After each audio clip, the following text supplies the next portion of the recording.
دونوں سے ریلیٹ کرتے ہیں. اچھا میں برین کی جو اناٹمی ڈاکٹر صاحب نے ڈسکس کی اس میں ایک خوبصورت ریسرچ ہے جو میں آپ سے شیئر کرنا چاہوں گا, پھر آپ سے اس پہ کامنٹس بھی لوں گا کہ ڈاکٹر صاحب hearing centre is in the front of the brain where is the vision centre is at the back, اور جہاں جہاں قرآن میں ذکر ہوا ہے وہاں ہمیشہ اس انیٹمی کو آیت میں بھی فالو کیا گیا ہے.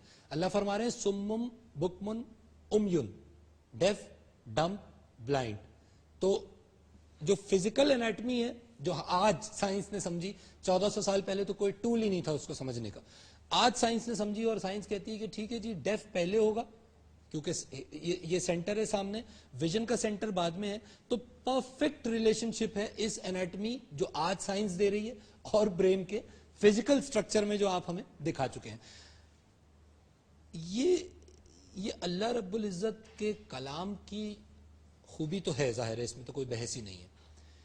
جس وقت انسان اس بات کو نہیں سمجھ پایا تھا کیا وہ اس آیت کو اس انداز میں سمجھ سکتا تھا جو آج ہم سمجھ سکتے ہیں؟ کیوں میرا یہ سوال ہے؟ اس لیے کہ ایسی ہزاروں لاکھوں کروڑوں چیزیں ابھی بھی قرآن پاک میں جو ہم آج نہیں سمجھ پا رہے, تو ان چیزوں کی وجہ سے اگر ہم آج صحیفوں کو ڈینائی کرنا شروع کر دیں, قرآن ہو, بائبل ہو, جو بھی جس کے صحیفے ہیں, تو ہم کہاں پہ کھڑے ہوں گے؟ مفتی صاحب اس کا میں آپ سے جواب جاننا چاہوں گا, لیکن آپ کے ساتھ وقفہ شاید منسلک ہو چکا ہے. ناظرین we'll have to go for a break, ہمارے ساتھ ہی رہیے گا.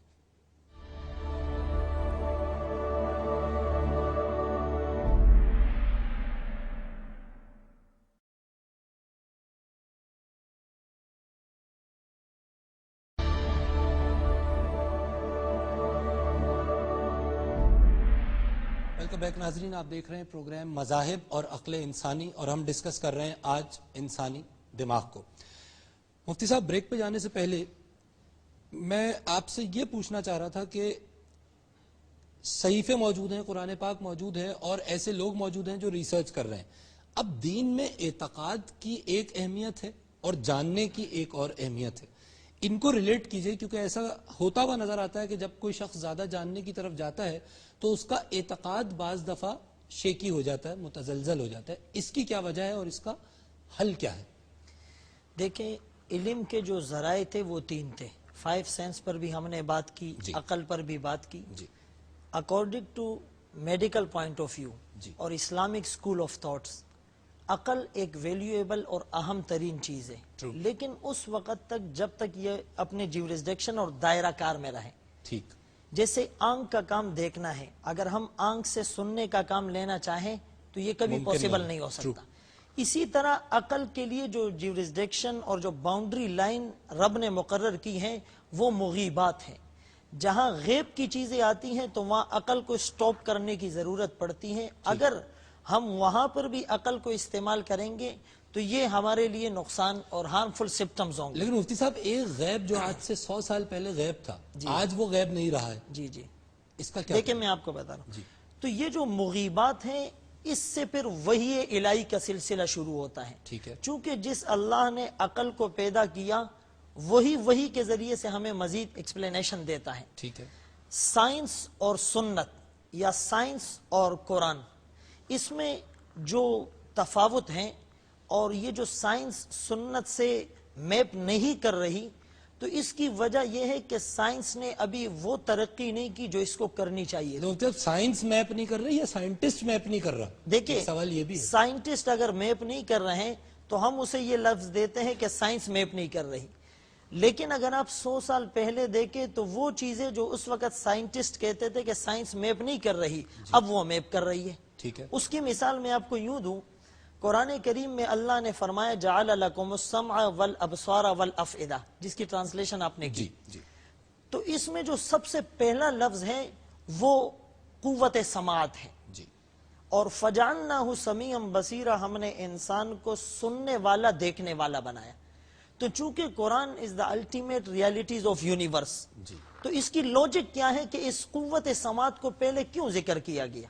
سائنس نے آج اس کو پروف کیا کہ سب سے پہلا آرگن جو انسانی جسم میں بنتا ہے وہ کان کا ہے. ٹھیک ہے, تو اب سائنس اس کو آہستہ آہستہ میپ بھی کر رہی ہے اور سائنٹسٹ بھی اس کو ایکسپٹ کر رہے اچھا، ہیں. اور بڑے مزے کی بات ہے مفتی صاحب کہ قوت سماعت اس لیے زیادہ پاورفل بھی سمجھی جاتی ہے کہ سوتے وقت انسان آواز سن کے اٹھ سکتا ہے لیکن دیکھ کے کچھ نہیں اٹھ سکتا کیونکہ وہ دیکھ سکتا ہی نہیں ہے. دیکھیں دوسری بات یہ کہ انسان کو علم حاصل کرنے کی اور اپنے اندر ٹالرنس پیدا کرنے کی ایک ترغیب دی جا رہی ہے کہ سب سے پہلے آپ سنیں نہیں، بس سنیں، بولیں نہیں، کیا اچھی بات. تاکہ جب آپ سنیں گے تو علم حاصل کریں گے. True. جب آپ دوسرے کی بات سنیں گے اور اس کے جو آئیڈیاز ہیں، آرگومنٹس ہیں، اسے آپ سنیں گے تو آپ کی نالج میں اضافہ ہوگا اور تب آپ ایلیجیبل ہو جائیں گے کسی بھی کام کو کرنے کے بہت لیے. خوبصورت اینگل ہے کہ ٹالرنس اور پیشنس کریں. ڈاکٹر صاحب سائنٹسٹ نارملی دیکھا گیا ہے، ایکسیپشنز ہیں ظاہر ہے، لیکن نارملی دیکھا گیا ہے کہ ایک شخص جب علم و فراست میں ایک حد سے آگے بڑھ گیا تو وہ متزلزل ہو گیا، اس کا اعتقاد وہ کچھ دین پر نہیں رہتا،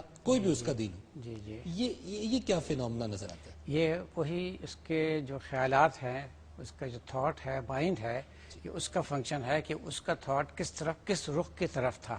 ٹھیک ہے. اگر اس کا رخ صحیح ڈائریکشن میں تھا تو وہ ہدایت حاصل کر سکتا ہے. اچھا، یعنی رجحان اس کا، مائنڈ اس کا. اور یہ مائنڈ جو ہے یہ بھی وہی چیز ہے جو آپ تک اس پہ ریسرچ نہیں ہو سکی زیادہ.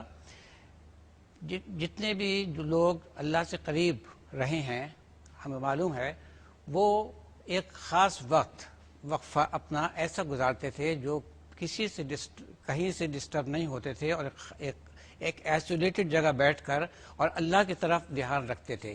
یہ وہ سنکرونائزیشن ہے اللہ تعالیٰ کی طرف جس سے انسان کا مائنڈ جو ہے اس طرف مائل ہوتا ہے.